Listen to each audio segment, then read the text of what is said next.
Previously on When the Bridge Burns. Peter lost his job and took to sweeping roads to survive. Then, one morning, a black SUV pulled up beside him. It was Stanley, an old friend from long ago. "Call me, bro," Stanley said, handing Peter a card that could change his life.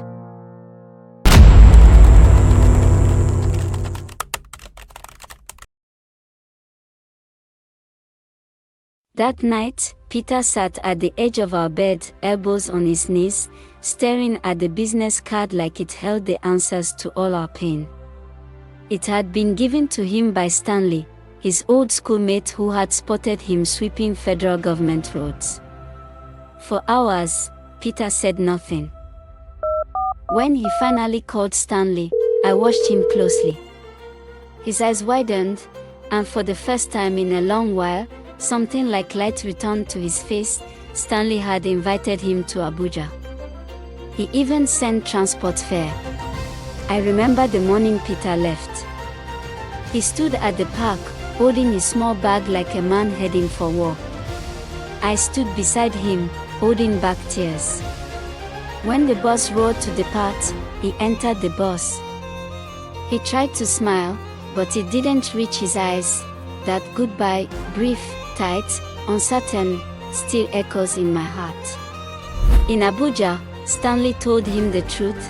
"I live in Denmark now," he said. "I can help you relocate. You deserve better."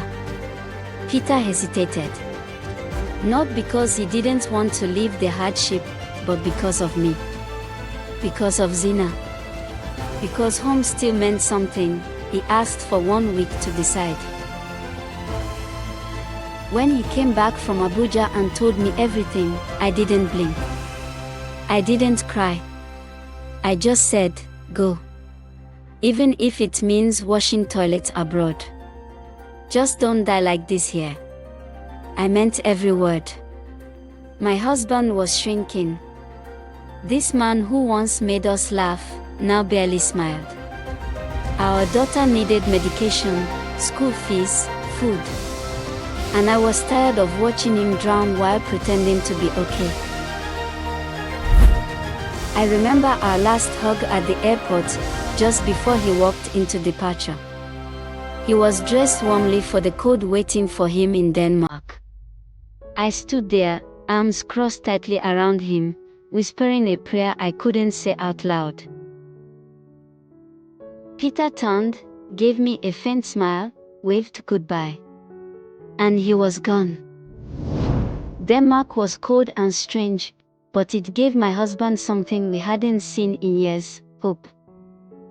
Stanley received him and helped him settle in Denmark. Peter got cleaning jobs. He worked hard. He saved every euro. And even in the silence of a foreign land, he found peace. Peter never complained. Instead, he called almost every night, whispering, "How is Zina? Have you eaten? I missed you." And slowly, the fog around our lives began to lift. He started sending money home, not much, but enough. Enough to treat Zina's fragile health. Enough for her to go back to school with a lunchbox and clean uniform. Enough for me to sleep without tears. It wasn't easy for him. But it was better than staying here and dying slowly with us.